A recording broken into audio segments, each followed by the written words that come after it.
Hello students, in today's session we are going to start the new chapter of our class 10th Science and CRT textbook, that is chapter number 12, Electricity. So, first of all, starting with the topic of the chapter, that is electricity, name of the chapter itself. Electricity is just the presence or flow of charge. It is the flow of charge. The charges that flows is known as electricity. Now let's study what is charge. Charge is the property of an atom. It may be positive or it can be negative. Like charges repel each other and unlike charges attract each other. As if suppose both the charges are positive, means they will repel each other, they will oppose each other. And unlike charges, as if suppose it is one is positive charge and another one is negative charge, so they will attract each other.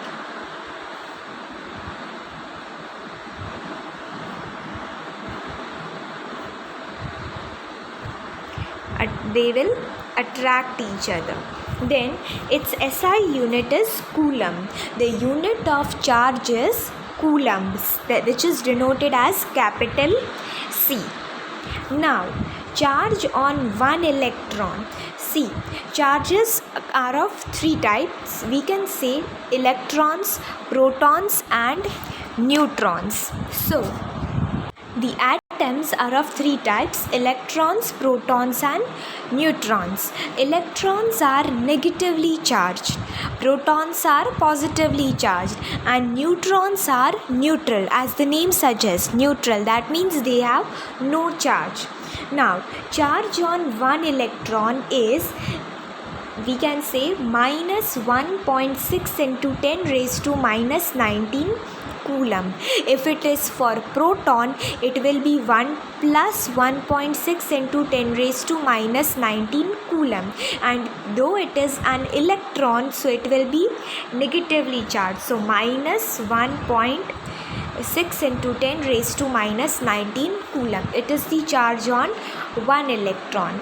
Now, number of electrons in 1 coulomb of charge.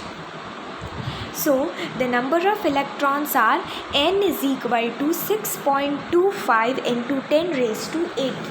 Electrons we denote as E, protons as P, neutrons as capital N, and number of electrons are denoted as small n.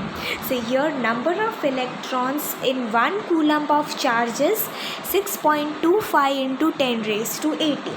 This formula to calculate charge is Q. Capital Q is denoted as charge, is for charge, N is for number of electrons and E, small e, is for charge on one electron.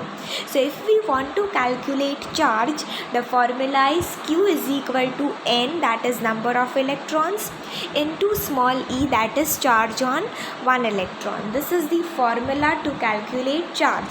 Now, as if in the question we are given with charge and charge on one electron, so we have to find the number of electrons. So how will we find out? We will write down just this E, we will shift it over here. So it will be N is equal to Q by E, that is charge upon charge on one electron. By that we can find out the number of electrons. Now let's come to electricity. Electricity is of two types: static electricity and current electricity. In this chapter we are going to study about current electricity. Static electricity. Static means stable. We can say stable. So it is just in stable form, where rest. As if suppose these are the pieces of paper and this is a scale. So the scale will attract the pieces of paper. That is, the scale will not move anywhere but it will attract the pieces of paper. So the scale is stable, but it consists of a charge inside it. There is movement of charge. So there is flow of charge. So this is known as static electricity. And current electricity is there. Here a metallic rod is there, and in this metallic rod electrons are flowing. There is flow of electrons, that is, charge is flowing. So this is known, the flow of charge is generally known as current. So this is known as current electricity. Then current. Let's study what is this current. Current is the flow of charge per unit time. So as I told you that in an iron rod or in a metallic rod, we can say the electrons are moving. There is flow of electrons, that means there is flow of charge. So in a particular time, the amount of charge that is flowed is known as current. So current is equal to charge upon time. So current is denoted as capital I. Charge, as we learnt earlier, it is denoted as capital Q, and time is denoted as small t. So capital I is equal to capital Q by t. SI unit of current is ampere. We denote it as capital A, ampere.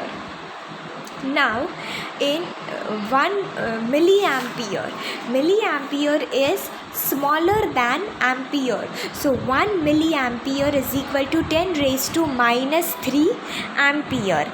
We denote milliampere as small m and capital A. Now microampere is smaller than milliampere. So we denote it as 1 microampere is equal to 10 raised to minus 6 ampere. We denote it as mu A. This is mu A. Current is measured by an ammeter. Ammeter is a device through which we can measure the current. How we can measure that how much charge is flowed in this much in a particular time? This can be measured using a device known as ammeter. Now further we will study in detail about ammeter. I hope you are clear till here. Now ammeter. Ammeter has a low resistance and it is always connected in series. Now as you can see here in the figure given, this is an ammeter. So ammeter is this way. It can be denoted, it is denoted as capital A, as it is done here. This is the wire, and here an ammeter is connected. Here the connection is, here we join the wire and it is joined over here. Here also one is there and it is joined like this way. This way we do the connection of an ammeter. So now here if we see, not this. This is the wire, ammeter, and here we put a battery and a switch. And this way there is connection of an ammeter. This is the positive side of ammeter, and this is the negative side of ammeter. Now see here the connection. This is a bulb which is glowing. Here this is a switch and this is the battery. So here we will connect the ammeter. It is always connected in series. Series means it is connected this way, in series. Always remember one thing, whenever you want to connect an ammeter, the positive side of the ammeter, positive end of the ammeter should be always connected with the positive end of the battery, and the negative end of the ammeter should be always connected to the negative end of the battery. I hope you are clear with the concept of the ammeter. Ammeter is always connected in series this way, and the positive end of the ammeter is always connected to the positive end of the battery, and the negative end of the ammeter is always connected to the negative end of the battery. Now one more thing here is that the electric current flows in the circuit from the positive terminal of the cell to the negative terminal of the cell. That is the positive terminal of the cell. The flow of current is from the positive terminal to the negative terminal of the cell through bulb and ammeter.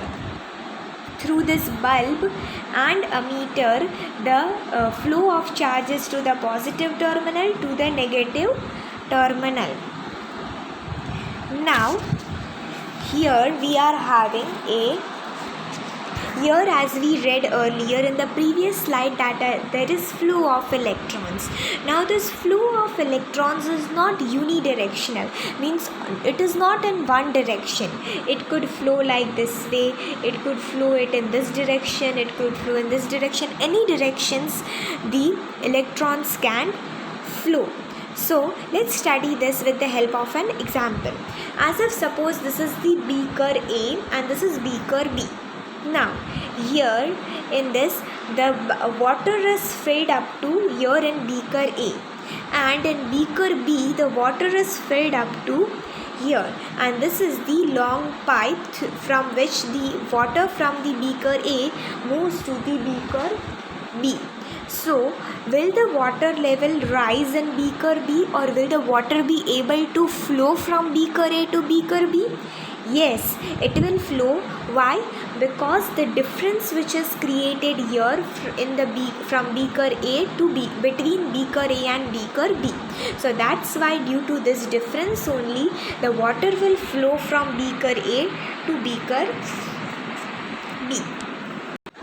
So the one end of the tube is connected to a tank of water which is kept at higher level. So the one end is kept which is having higher water level, and such that there is a pressure difference between the two ends of a tube. So here there is the pressure difference between the two ends of a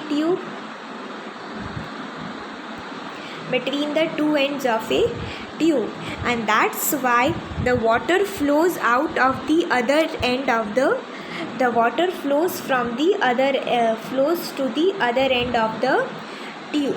Now similar thing is for the flow of charges. The flow of charges in a conducting metallic wire has no role to play. The electrons move only if there is a difference of electric pressure called the potential difference along the conductor. So if we say this is a conductor, this is a metal wire. In that metal rod or metal wire, the flow of electrons, the electrons will move only if there is a difference of electric pressure. As I told you that here there was a difference, so that's why due to this difference only the water is flowing. In a similar way, if there will be difference in the electrons, in the flow of electrons called the electric pressure, which we generally call as potential difference. If there is that difference along the conductor, then only the flow of electrons will be there, and this difference of potential may be produced by a battery which consists of one or more electric cell, and this difference is only created by the battery.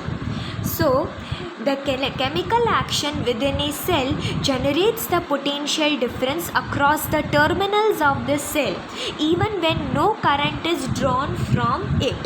So when the chemical action which is present within the cell, everyone knows that there is chemical action within the cell. This you have studied in your lower classes, that a chemical action is there within the cell, and this chemical action generates the potential difference in the terminals of the cell, the two terminals, positive terminal and the negative terminal. This chemical action generates the potential difference across the terminals. Even if the current is not flowing, then also the difference is created.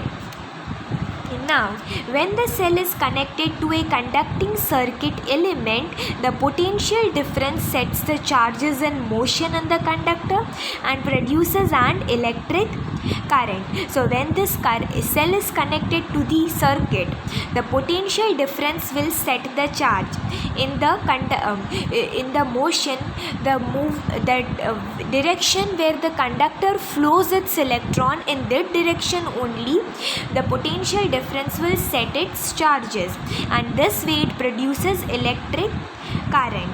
And in order to maintain the current in a given electric circuit, the cell has to expend its chemical energy which is stored in it. The chemical energy which is stored in the cell will expand when the current is flowing through the electric circuit. Now let's study about this potential difference. So here, as you can see, this is the flow of charges. This is a battery, and as I told you that difference is created only by the battery. So the charges flows from the positive terminal to the negative terminal. So this way the charges will flow, and it can be created, and the difference can be created only by the battery. So as the charges flow, the difference is created. Now let's study about this in detail. Potential difference. Potential difference is the work done to move a unit charge from one point to another. Electric potential difference between the 2 points in an electric circuit carrying some current. So it is the work done to move a unit charge. If we want to move a unit charge, that is 1 unit of charge, if we want to move from one point to another, it is the work done, that is the potential difference. We call it as potential difference. The work that is done to move a unit charge from one point to another is the potential difference. So we can write it in the formula type is potential difference is equal to work by charge. Potential difference is denoted by capital V is equal to work is capital W upon charge is capital Q. If we want to write in the unit form, the SI unit of potential difference is volt, capital V. The unit for work is joule, capital J, upon unit for charge is capital C, that is coulomb, is equal to capital V, that is volt. What is 1 volt? 1 volt is when 1 joule work is done in carrying 1 coulomb charge. If when 1 joule of work is done in carrying 1 coulomb of charge, then potential difference is called as 1 volt. As we studied this in the definition itself, that the work that is done to move a unit charge from one point to another, that is 1 joule of work done in carrying 1 coulomb charge, then potential difference is called 1 volt. Cell or battery are the devices to maintain V. V is potential difference here. Cell or battery, they are only mainly used to maintain the potential difference. Potential difference is measured by a voltmeter. As we saw here that current is measured by an ammeter, here potential difference is measured by a voltmeter. Voltmeter is also a device which is like ammeter only, just there is a simple difference in both of them. So let's study about voltmeter. As we denoted ammeter as capital A, we will denote voltmeter as capital V. It has high resistance. Ammeter had low resistance. Voltmeter has high resistance, and it is always connected in parallel. Ammeter was connected in series. Voltmeter is connected in parallel. So how will we connect the voltmeter? This is a bulb. This is the switch. This is the key, and this is the battery. So here along the bulb we will connect this voltmeter. we will connect the voltmeter. That is, this voltmeter is always connected parallel to the bulb. Wherever we keep the bulb, it is always connected parallel to it. So here the positive end of the battery will always be connected to the positive end of the voltmeter, and the negative end of the battery will be connected to the negative end of the voltmeter. The current always flows from higher potential to lower potential. Higher potential is always on the positive side. We know that plus means higher, it is adding, and minus means lower. So the current flows from higher potential to the lower potential. That is, it will flow from this side, from the positive terminal to the negative terminal. So we have denoted this with the help of an arrow. This way the current is flowing. This is the arrow.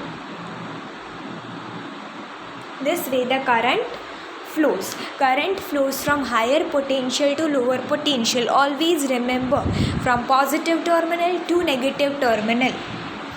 Now let's discuss about Ohm's law. Ohm's law is, as we studied, that this is the here we will take two conditions.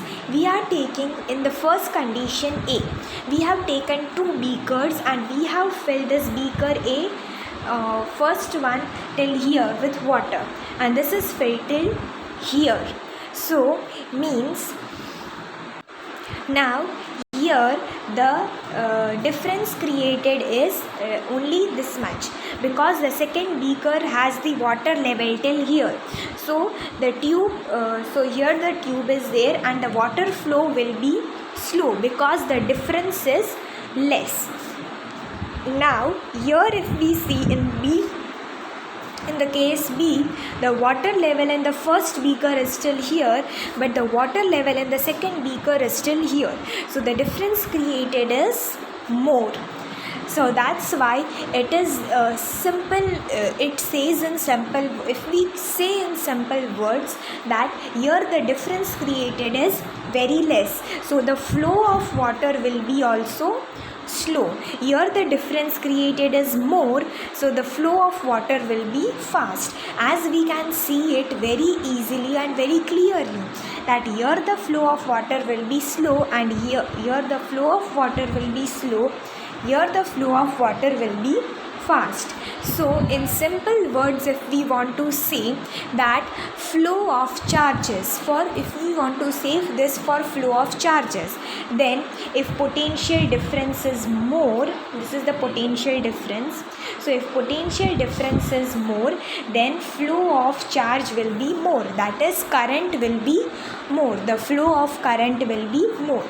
And if potential difference will be less, then flow of current will be less. So we can say that potential difference is directly proportional to current, that is V is directly proportional to I.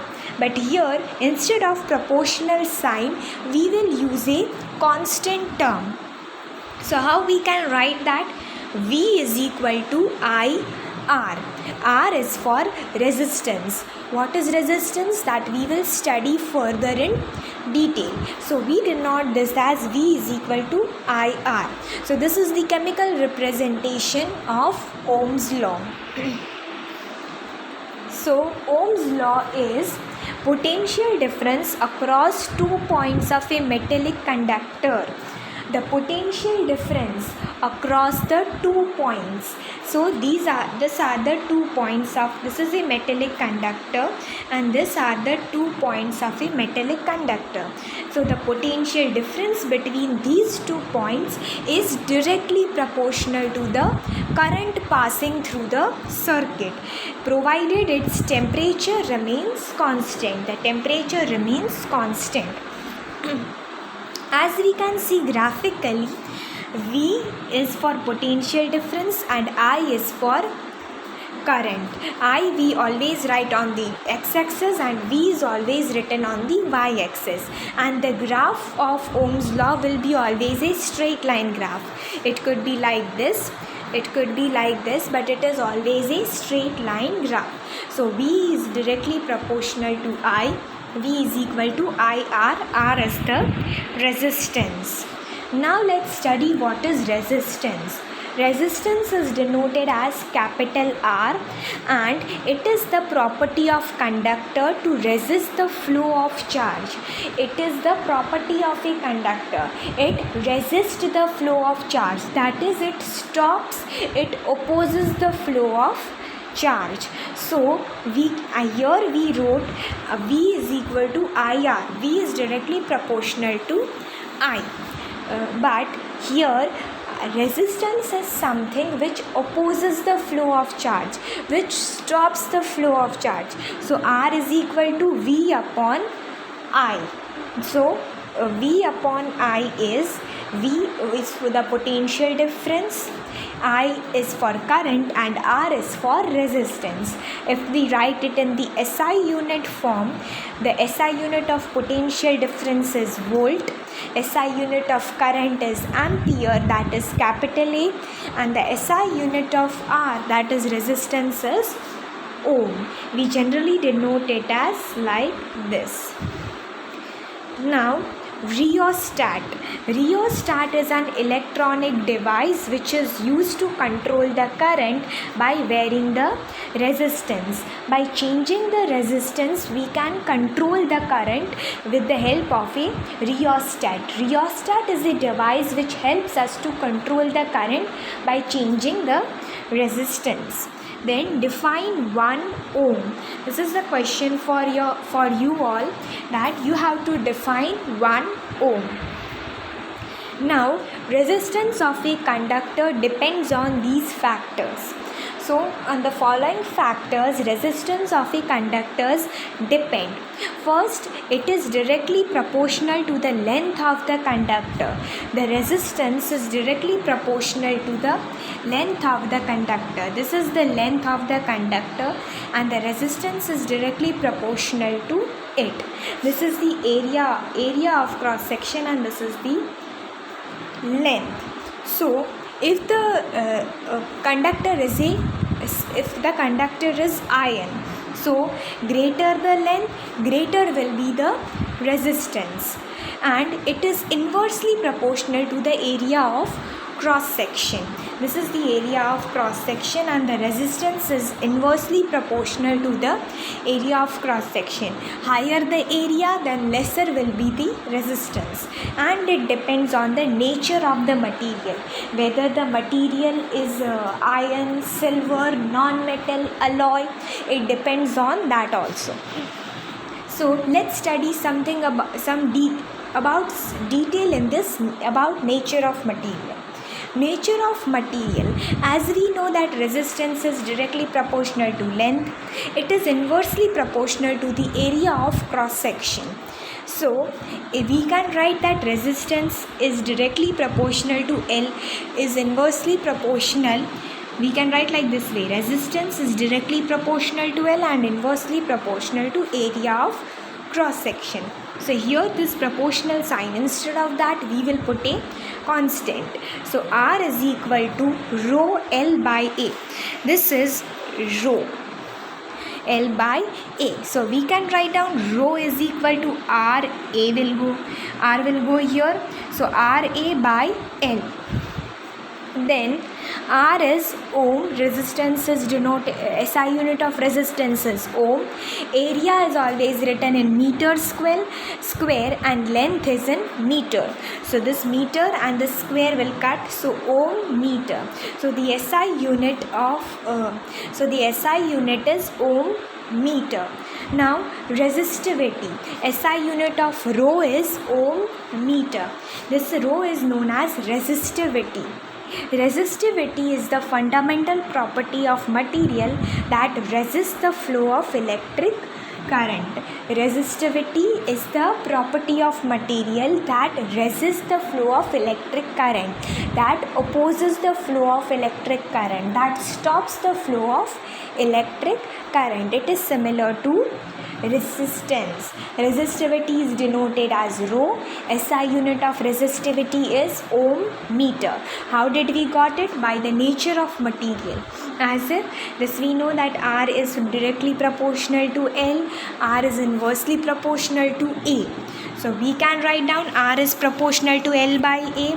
Now here instead of proportionality sign, a constant is used which is termed as rho. Now rho is equal to RA by L, simple mathematics. Then we will write down their SI units. SI unit for resistance is ohm. Area of cross section is always denoted in meters square. Length is denoted in m, that is meters. Meters and meters square will get cancelled. So we will get ohm meter, which is the SI unit for resistivity, that is rho. Resistivity is the fundamental property that resists the flow of electric current, that opposes, that stops the flow of electric current. Then here are some of the properties of resistivity.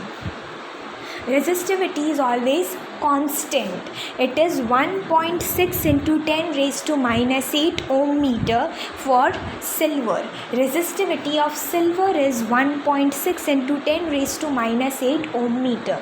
So this resistivity is constant for all the metals. The range of resistivity of metals and alloys is 10 raised to minus 8 to 10 raised to minus 6 ohm meter.